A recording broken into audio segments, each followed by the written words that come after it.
Back to Liquid Lunch, coming at you live May 9th. It's actually starting to feel a little bit like spring out there now. Thank God. Thank goodness. Thank goodness. Absolutely. Now I can wear my tank tops and I can wear my shirt. Yeah, why didn't you wear one today? Well, I want to look like an 80s pop star. Well, I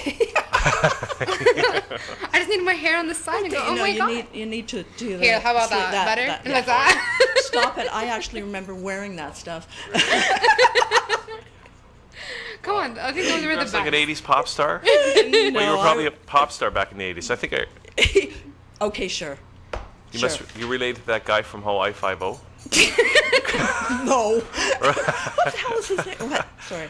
Jim Garrett. That was McGarrett. That was another. Yeah, McGarrett. See, I feel young. Leaf Garrett. Oh, poor baby. I know, She right? feels young. Yeah, she's Oh, very I'm young. so a baby. Oh, I know. Okay. So anyway, we have Ruth Garrett here, CEO of Manifesting Your Abundance, and a whole bunch of other stuff. Yeah. You've got a couple books here about some seashells. You've walked the Camino. I did. And so it's great to meet you. Great to Thank you. have Nice you to be here and to meet you too, Noufie. Thank you. Nice to meet you too. Absolutely.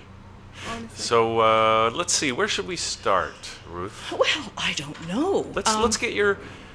What's your main thing right now? My main thing is, I guess my message, and one of the messages that I have is igniting individuals' passion through clarity of purpose and pragmatic action. So it's about, Noufie, you and I were talking about it earlier, weren't we, about living your passion. But you Exactly. do that in a very pragmatic, organized way. So you don't just go, I have a passion for this, No, People who talk to me and say, my passion is to write a book for the last 10 years, and I say, don't worry about it. It's just not high on the agenda, and it's okay. It's not high enough on their passion agenda to be that they would do it, because if it was, they would just sit down and do it.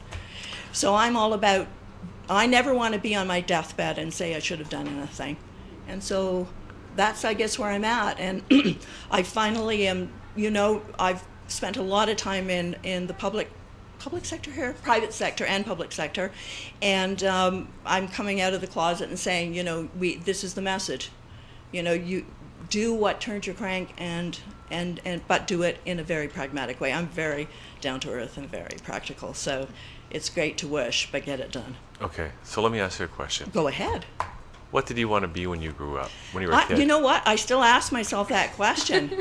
It's so great. We were actually talking about that, the childhood, and we already did this interview actually, but because you were talking about, weren't you, about the child and people saying, you should grow up, and I say, my goodness, let that child show through, because that's where the passion, that's where the fun is, that's where the excitement is. So, this is where I'm at right now. The message hasn't changed particularly much over the years for me, but the expression of how I'm doing it and what I'm doing has. So it's just like, live. Just live. Okay. Live your life. I'm not to sure the you answered my fullest. question, though. Sorry? Ruth. I'm What not do sure I you- want to be Well, when when you were a kid, what did right. you want to be? Oh, right. Well, when I was about 5 years old, Yeah. I wanted to hug the world. I had this great big vision of hugging the world, and that hasn't changed very much. Mm-hmm. I'm just doing it in very different ways now. So when I wanted to be a teacher, I've done that. When I was and I'm not going, oh, look at me, but when I got my PhD, I actually did that gig. I was a lecturer and tutor and all of those things, so I've done that. And I think that we're all teachers and students at the same time. So I guess I'm living my childhood dream, not just in the conventional way. Okay, great. What was your PhD in? Okay, so what it was in was spirituality in the workplace. Wow. And that talked about authentic empowerment, because you can't be any more authentic than living your spiritual views, and that's not religious views, so don't get confused with that. So that was just a brilliant process. People were just so generous in terms of, when I interviewed them, sharing who they were and how they express that in the workplace. I'm just blown away by people's magnificence. I always Really? have been. I am. I'm in awe. There's the child. I'm still in awe. You know, that's obviously a great attitude to have, and not everybody shares that. And I admire attitude. that, by the way. I Thank really, you. really admire that. Thank You you. know, because some people are like really negative about people. They think Mm-hmm. people are stupid, or that they're, you know, a bunch of sheep, you Mm-hmm. know, that are controlled by whatever, right? The media. So, And so I also do a lot of coaching and facilitation, whether it's in organizations or just on an individual basis. And when I look at somebody, I don't see the pathological what's missing. You know, we grew up in a society thinking about what's missing. I see what's there. I see the brilliance. It's their job to recognize their brilliance and realize it in the world. For me, that's what I do. And I say everything in life is a gift, and some things and some people are really big gifts. And that's my lesson, and that's where, you know, I need to, you know, I say I don't walk on water, I don't even swim. So these are my lessons. So when somebody comes into my life, that's a big lesson, you know, I have to be aware of that and see what the learning is for me. okay. So now, you're CEO of Manifesting Your Abundance. What is that? Is that a company, or is that a business? It is my business. It's my baby. I've been back in Canada for 2 years, and I thought, get out there, girl, and do what you do. So I coach, I write, I speak about possibility, about potential, about realizing all that you are. And you can be very pragmatic in organizations. You know, they go, oh, that's pretty wussy. I am far from a wussy kind of girl. Like, it really is about... I really gotta say, I really admire that about you. It Seriously. really is about igniting your passion, but it's through clarity of purpose and pragmatic action. And that's wherever you are. So I've done a lot of work in organizational change, culture shifts. Everything is a relationship in life. So if you're relating to something that isn't working for you, shift your perspective, shift the relationship through your perspective. And I've had some fairly decent results living my life in this way. It hasn't always been easy because, you know, especially in the private sector, it's all about the bottom line, and I get that. I past life was an accountant for Pete Marwick, so understand all that, got that, and you can do it a different way by inviting people to be all that they can be, and that doesn't mean you kiss their butt. That just means you get them where they're at, and you help move them along. So when you... So do you work more with individuals or more with companies? Both. I mean, my background is my Master's of Science degree is in organizational change. So my background primarily is in organizations, both in private sector, public, and educational sectors. So I've done a cross sector. Whenever I don't have the experience, I go and get it. Okay. So Masters of Science? Yes. In organizational change? Yes. How is that scientific? Scientific. You know what I mean? Ask the people who categorize that at the university. No, but you know, don't you have, I mean, it doesn't seem science. It seems like a business degree, which is not science. It's more business than science. Do you know what I mean? Let me probably not answer your question this way. I don't care what the label is. Yeah. So that No, I doesn't understand. matter to me. But what I will tell you, what I've learned when I was going through that process, somebody said to me, who was in the process with me, he said, oh, it's 85% process, i.e. frameworks and all of those things, and 15% people.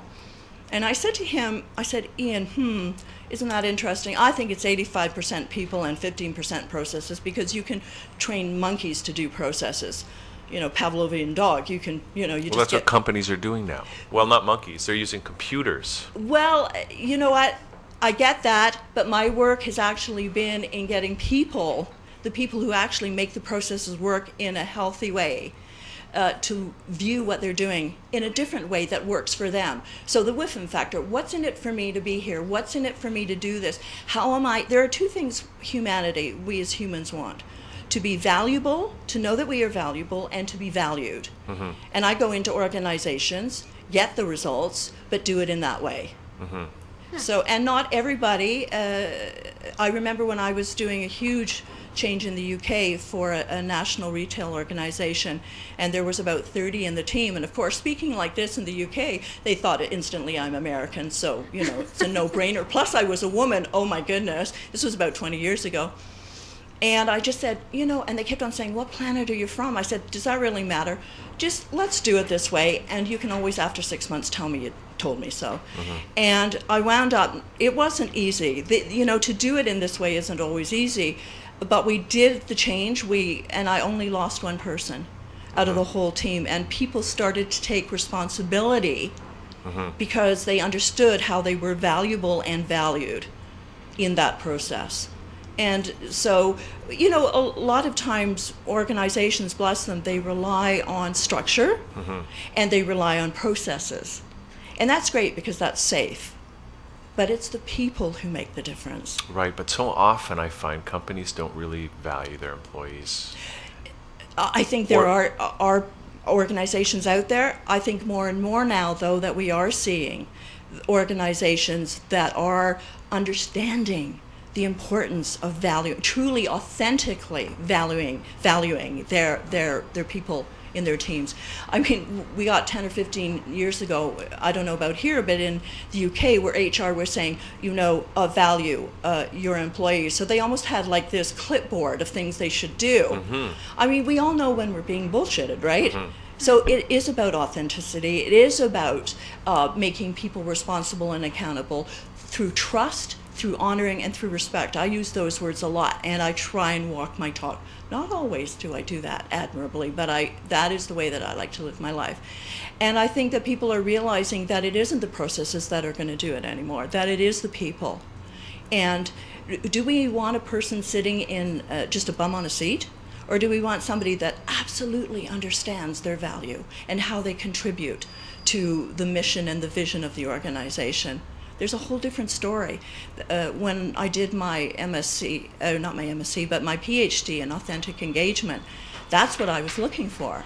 And these people were thoroughly engaged in what they were doing because they found what was in it for them. And they were allowed to be their authentic selves in that organization. Boy, I think that's a rare organization, though. And Not possibly. Maybe I'm being a little negative on it, but a lot of times I see what I've experienced is companies, maybe they pay lip service, or maybe they really do genuinely want to value and engage the people in the organization, but somehow they just don't, whether it's through organizational inertia, through a culture that's just an old culture that's difficult, or maybe they're just under a lot of bottom line pressure and they're going to have to lay off a whole bunch of people, and they're going to end up laying off a bunch of really good people, right? Because they don't really value I don't think we can use the term organization as a homogenous term, though.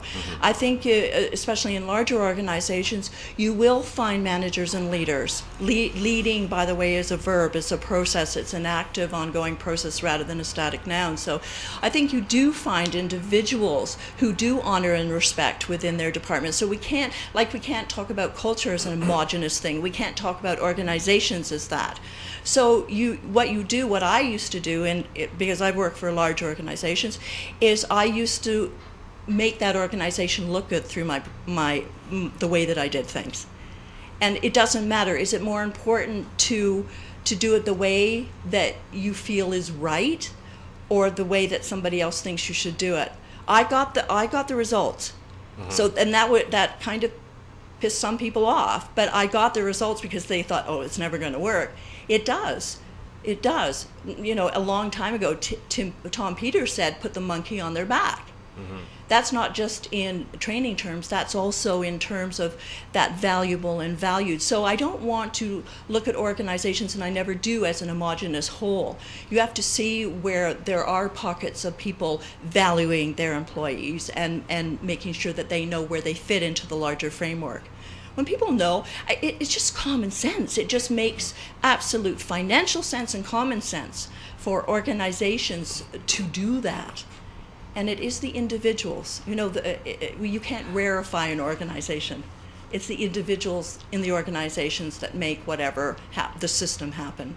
So in system dynamic terms, it's us that's making these things happen, not the rarefication of an organization. It's the people.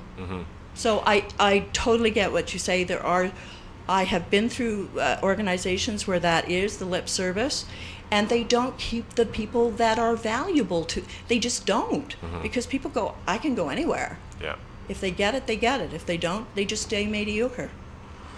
I think I was reading or saw something where they did a real, it was a real research piece that they did, and they said that people, they take their rewards from a company for the work that they do.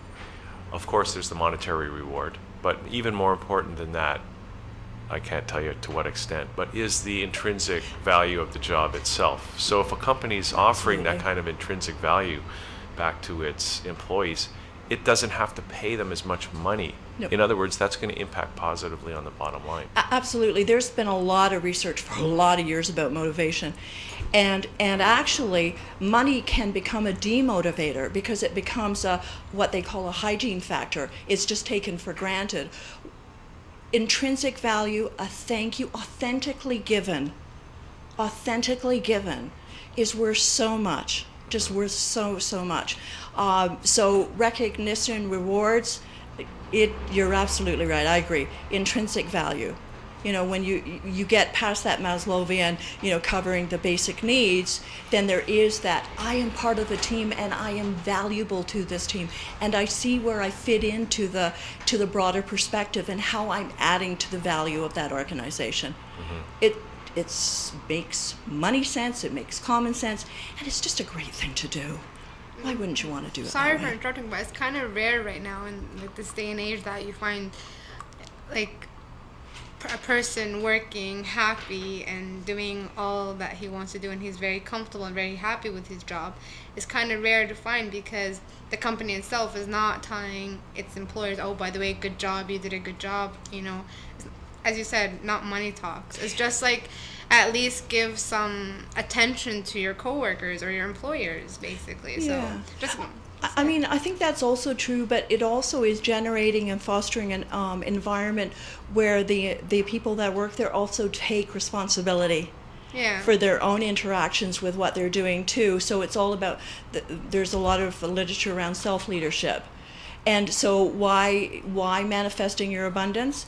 This is about finding your passion, and this is about clarity of purpose. And actually, it doesn't mean that you have to go off and be a hermit somewhere or change your life completely. It just means you have to find what is meaningful to you. And suited for you. And suited for you, and that could be in the environment that you're in. Yeah. Because we're not victims. Yeah. We are not.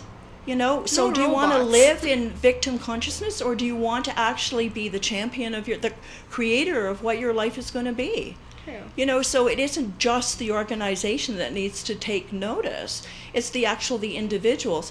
Nobody is going to make our life okay. Crap, we can't even make our own lives okay. So I think it's both and. Yeah. It's not either or.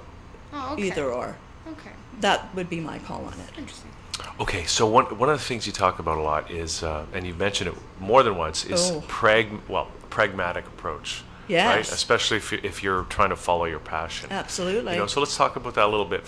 Obviously that's from an individual's point of view, right? Yeah, I mean, when I work with people at a team level in organizations or one-to-one, firstly you kind of have to find out what's the discovery process, and a lot of times we don't spend enough time in that process when you're coaching or facilitating that. So and what people say sometimes is their passion isn't really what we get to at the end. So we really you do want to spend quite a bit of time looking for that. And then what you do after that is you get sort of what I call a purpose statement, or what does that mean to me? It's the 30-second elevator speech like mine is, igniting people's passion through clarity of purpose and pragmatic action. And then what you do after that is you then create a plan. Mm-hmm.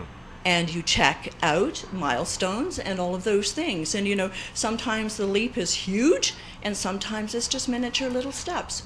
But it is about going forward. So for me, the important bit, the bit that, there's a lot of books written about goals, and I'm not poo-pooing them at all. I'm really not. But that is at the end.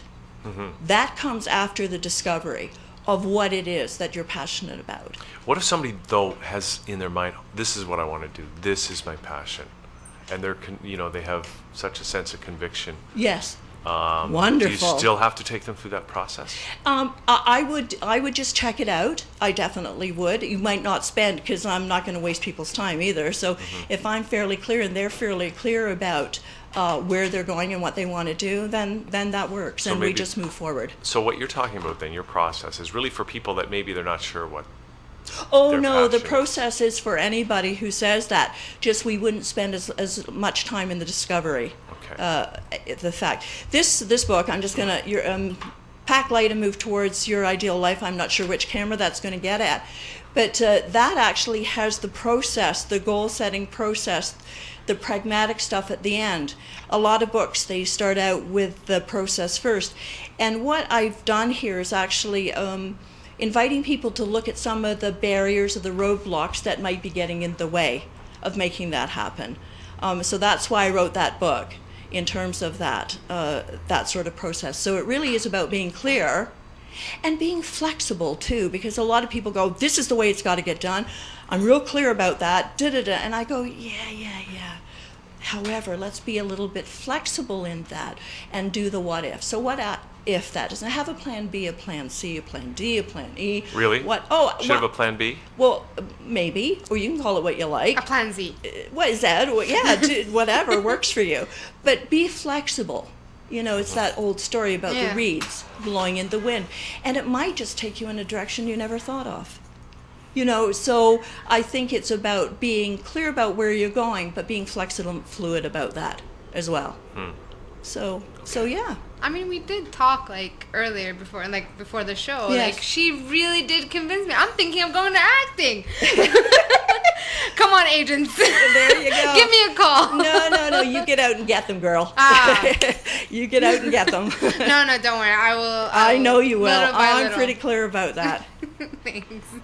Okay, now you brought some stuff here. Let's. I did. You brought these shells. Now what's I did. Well, what I'd like to talk about actually is, all the stuff that we've been talking about. We are so blessed, mostly in the West, because we can follow our passion. We can, think about things like that. But there are a lot of women and children, specifically, that can't. They don't have choice. For me, it's a matter of choice.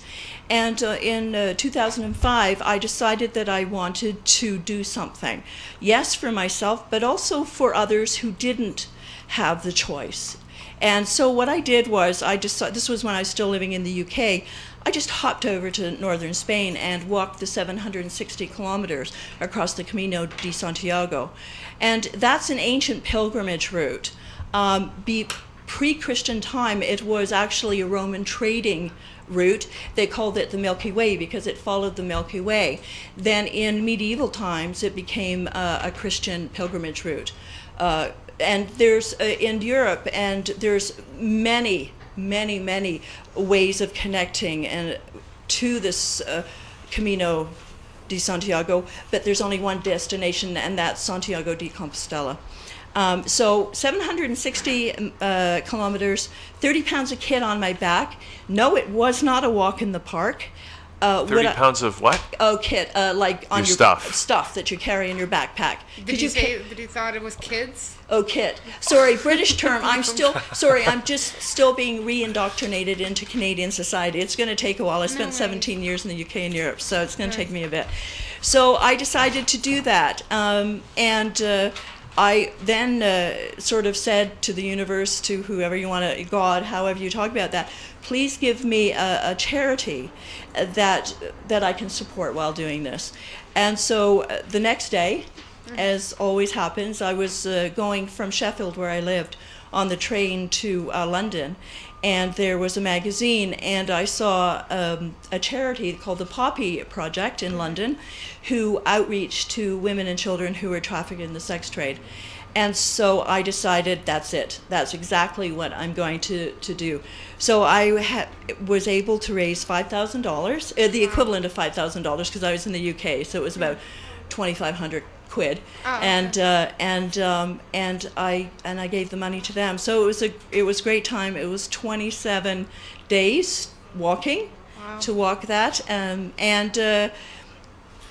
Hugh actually talked about these shells. Now, these shells are called scallops. I don't know where the camera is.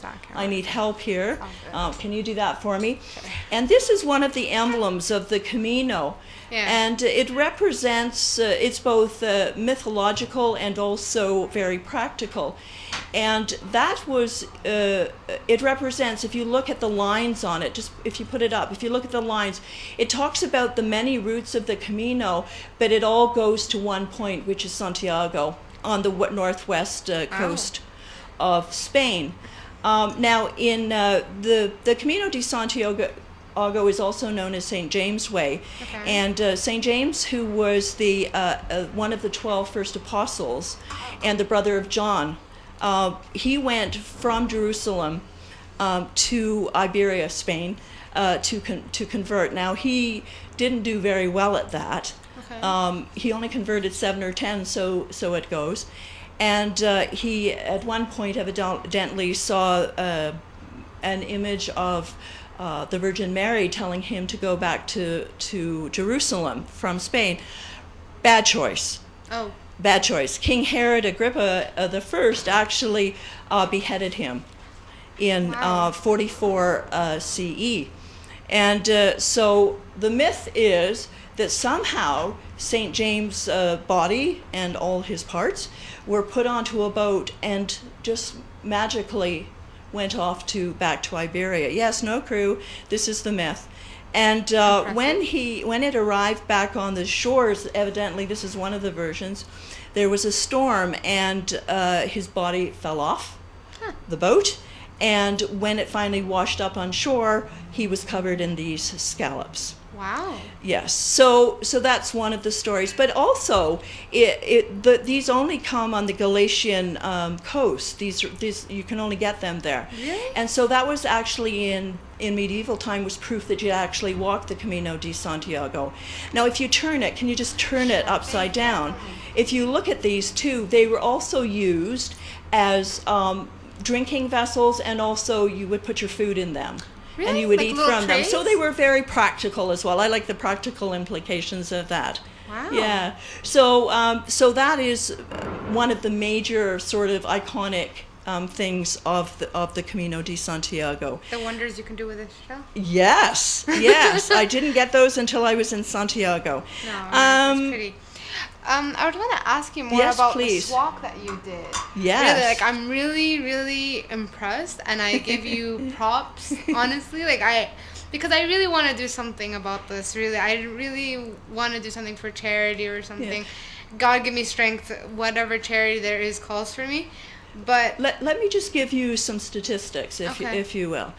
Evidently, every minute, 2 children are sold into the sex trade. Wow. 2 children. That just boggles my mind. And they're getting younger and younger. There are 27 million people in slavery. Just under 60% of those are women and children in the sex trade. Wow. So we're talking about as young as infants? Oh, I'm talking as young as 4 and 5. Wow. And now if you look at that 27 million, there are 34.1 million people in Canada. Think about it. And just under 60% of those are sold into the sex trade, and are women and children. It's a huge problem.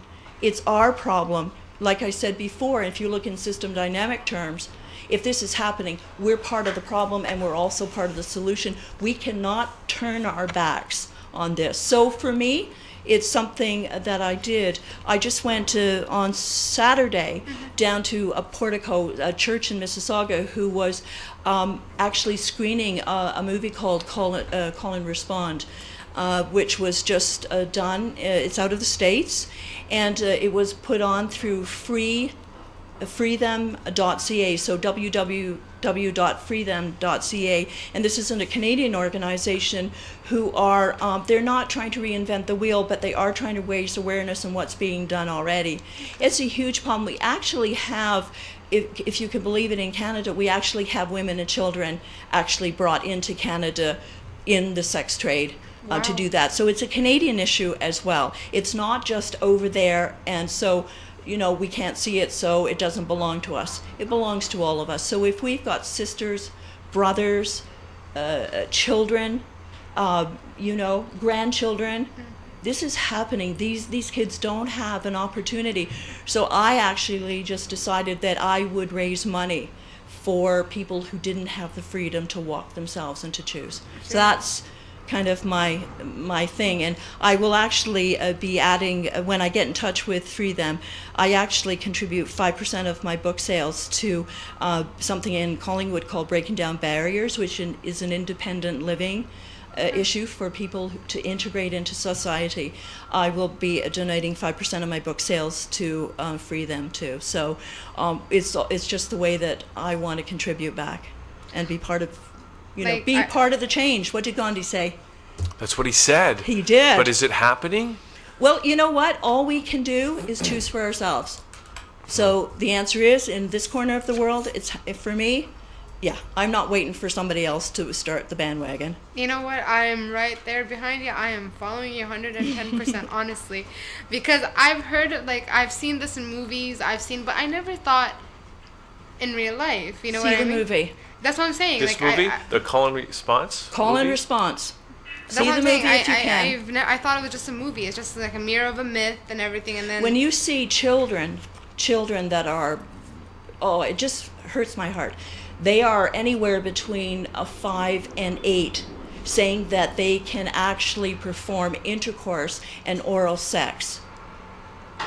Absolutely. It's just horrific. Oh, wow. It's Are you going to get me teared up? Well, you know what? Tears are not enough. We need to step up to the plate. Definitely. And and it's not a subject, I'm going to say this because this is what I said before when I walked the Camino. It's not a sexy charity. It's not one that's, talked about, but we need to raise the awareness. Come on, people, we need to definitely raise it. do. Seriously, do something about it.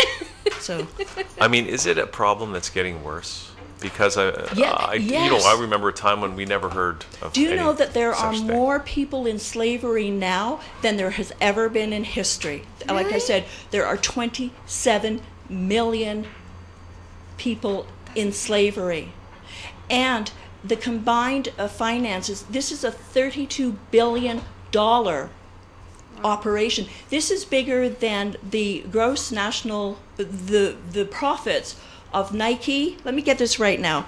Nike, Starbucks, and Google combined. Wow. Let's put this in perspective. People do something, seriously.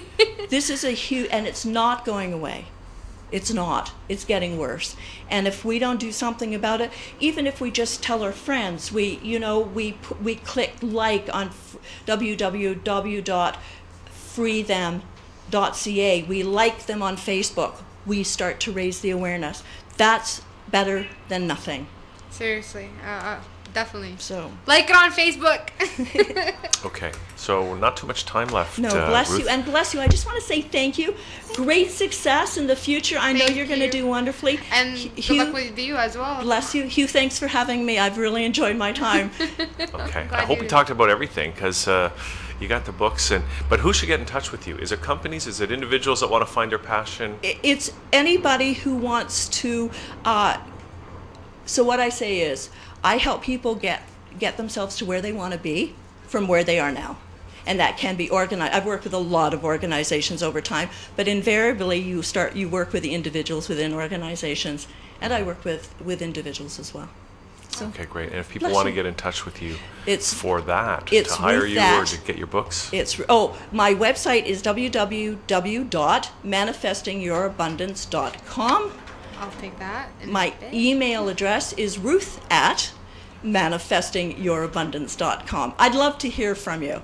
Definitely. Okay, great. Manifestingyourabundance.com. And Yes. people, individuals, or companies can get in touch with you. It would be lovely, yes. Because that would be great if all companies really recognize I think they're going to have to, actually, to stay competitive Yes. as we go forward. Companies are going to have to really recognize the value of their employees and take advantage of it by giving and doing it in a very authentic way. And I really want to say there are some really good people out there doing really great things in organizations too. So I just want to honor and respect them as well.